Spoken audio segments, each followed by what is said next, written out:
بسم اللہ الرحمن الرحیم۔ حضرت اویس قرنی رحمۃ اللہ علیہ کے مناقب و حالات۔ آپ جلیل القدر تابعین اور 40 پیشواؤں میں سے ہوئے ہیں۔ حضور اکرم صلی اللہ علیہ وسلم فرمایا کرتے تھے کہ اویس احسان و مہربانی کے اعتبار سے بہترین تابعین میں سے ہے، اور جس کی تعریف رسول اکرم صلی اللہ علیہ وسلم فرما دیں اس کی تعریف دوسرا کوئی کیا کر سکتا ہے۔ بعض اوقات جانب یمن روئے مبارک کر کے حضور فرمایا کرتے تھے، میں یمن کی جانب سے رحمت کی ہوا آتی ہوئی پاتا ہوں۔ حضور اکرم صلی اللہ علیہ وسلم فرماتے ہیں کہ قیامت کے دن 70,000 ملائکہ کے آگے جو اویس قرنی کے مانند ہوں گے، اویس کو جنت میں داخل کیا جائے گا تاکہ مخلوق ان کو شناخت نہ کر سکے سوائے اس شخص کے جس کو اللہ ان کے دیدار سے مشرف کرنا چاہے، اس لیے کہ آپ نے خلوت نشیں ہو کر اور مخلوق سے روح پوشی اختیار کر کے محض اس لیے عبادت و ریاضت اختیار کی کہ دنیا آپ کو برگزیدہ تصور نہ کرے، اور اسی مصلحت کے پیش نظر قیامت کے دن آپ کی پردہ داری قائم رکھی جائے گی۔ حضور اکرم صلی اللہ علیہ وسلم نے فرمایا کہ میری امت میں ایک ایسا شخص ہے جس کی شفاعت سے قبیلہ ربیہ و مزر کی بھیڑوں کے بال کے برابر گناہ گاروں کو بخش دیا جائے گا۔ ربیہ و مزر 2 قبیلے ہیں جن میں بکثرت بھیڑ بکریاں پائی جاتی تھیں،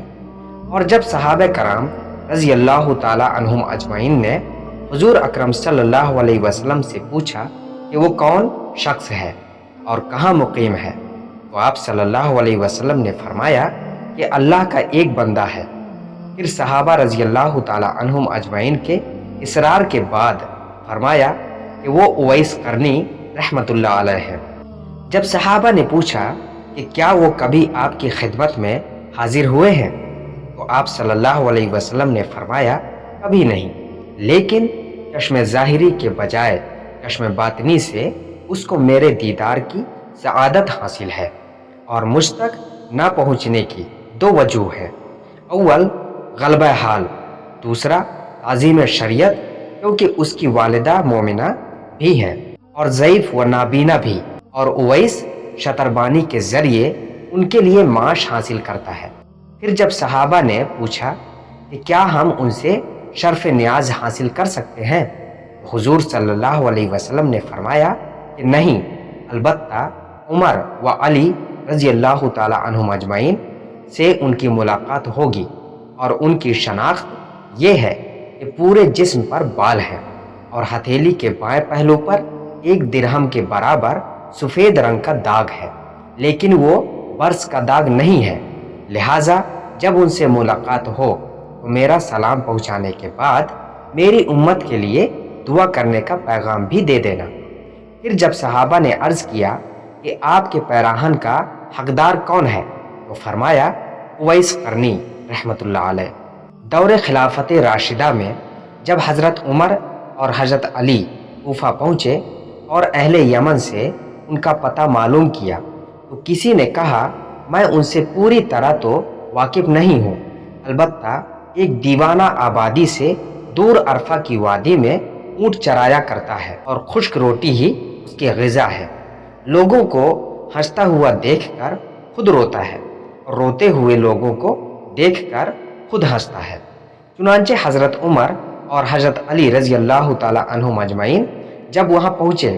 تو دیکھا کہ حضرت اویس نماز میں مشغول ہیں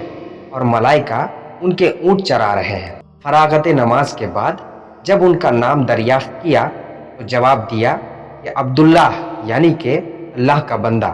حضرت عمر رضی اللہ تعالی عنہ نے فرمایا کہ اپنا اصلی نام بتائیے۔ آپ نے جواب دیا کہ اویس ہے۔ پھر حضرت عمر رضی اللہ تعالی عنہ نے فرمایا کہ اپنا ہاتھ دکھائیے۔ انہوں نے جب ہاتھ دکھایا، حضور اکرم صلی اللہ علیہ وسلم کی بیان کردہ نشانی کو دیکھ کر حضرت عمر رضی اللہ تعالی عنہ نے دست بوسی کی، اور حضور صلی اللہ علیہ وسلم کا لباس مبارک پیش کرتے ہوئے سلام پہنچا کر